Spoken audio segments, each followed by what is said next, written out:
Alright, by way of summary, we're going to use this to explain all that we just did using those exercises.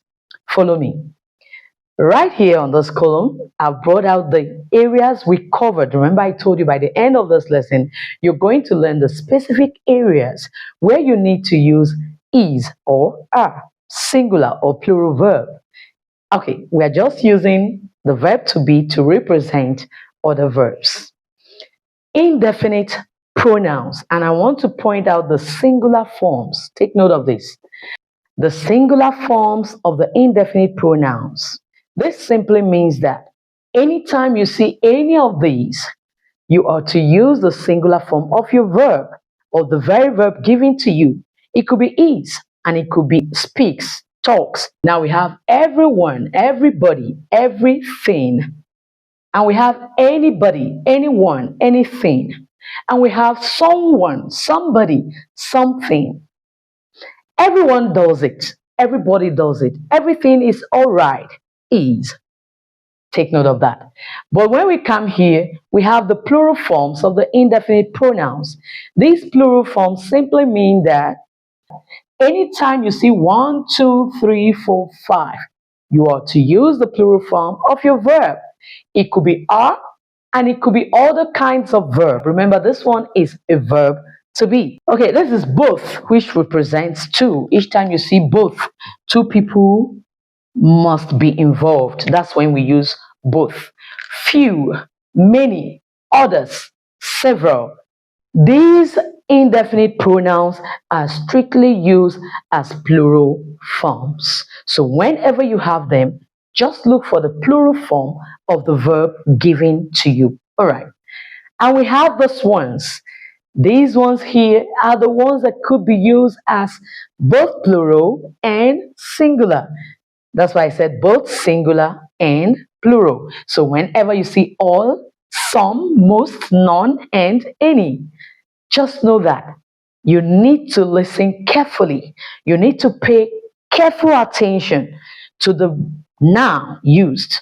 For example, all of the food is spoiled. We can't say are spoiled because food is an uncountable noun. There is no place you say food, foods. No. So all of the food is spoiled. Some of the oranges are bad. Here I've used it as plural. And I could also say some of the food is spoiled.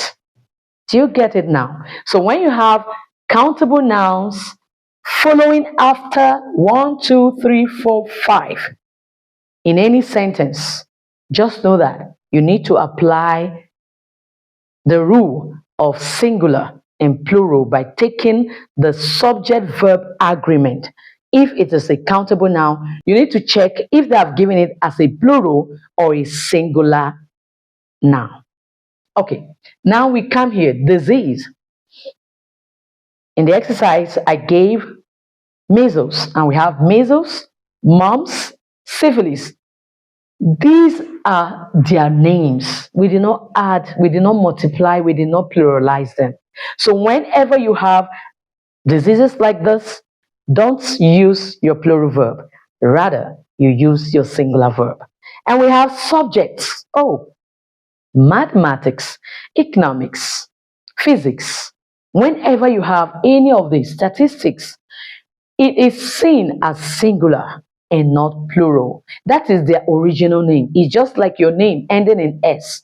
Does it mean that you are two? You aren't. So the same thing applies here. Whenever you see the subjects, economics, statistics, mathematics, that is the way it is written. That is the name of the subject. So you don't need to use your plural verb. You are to use your singular verb. Now that you've understood it, or you've gotten the summary of all we did just now, I'm going to leave you with just 5 exercises. Your ability to get those ones shows that you have grabbed the lesson. Don't go anywhere. All right, let's use these exercises to see your level of acquisition from what I just said right now. Don't forget, the more you practice, the more you learn. Okay, we're going to use is or are. And let me establish this fact. Was is the past tense of is, while were is the past tense of are. So wherever is or are goes to, was or were can also go there. Now that we've said this, let's go ahead. Statistics, remember what I told you about subjects? Economics, mathematics, that is the way they are being spelled. So it doesn't make it plural. Think about it. What do you think we should put here? Statistics is reliable. Good job. Number 2, I give you 2 seconds. Think about it. Most of the furniture, do we say are or do we say is? Remember, furniture is an uncountable noun. You don't add s to it. So we say is. Beautiful. We go to the next. Some of the food, we don't have foods. Food is food. So some of the food is spoiled. Are you still there? Why not try this with me so that you'll be able to see your level of acquisition is important. Number 4, do we say is any of your books missing or do you say are any of your books missing? Remember, any can be used as singular and can also be used as plural. And when we have a countable noun, books, that means we are looking for the plural verb. Your subject-verb agreement must be applied in this case.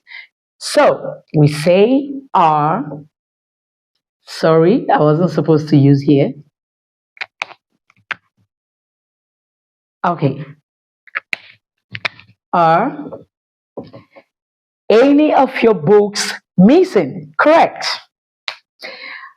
Everything in the store, everything, everyone, everybody, don't forget, is singular, is seen as a singular entity.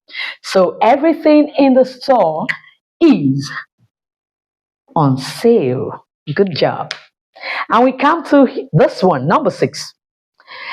Do you say is or are? Is there any milk left? Or do you say, are there any milk left? Milk is another uncountable noun. So we say, is there any milk left? I hope you're getting some of them right. Okay. Number 7, none of the information. Information can never be counted. You don't add s there. Information is information. Music, furniture, luggage, name them.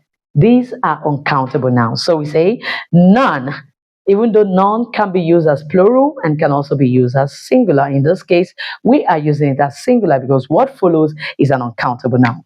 None of the information is true. Wow. I'm going to leave you with this one. Most of his advice, do you say are helpful or do you say is helpful? I leave it for you to figure it out yourself and drop the answer right under the comment section. I promise to be there to vet them all. If this is the kind of video you would want to watch, please like, share, and subscribe. And when you subscribe, try to turn on the notification bell so that you will always get my lessons each time I upload them. Do have a wonderful day. I am still Madame Odozo Cynthia, Ifoma, who would always bring English right to your doorstep.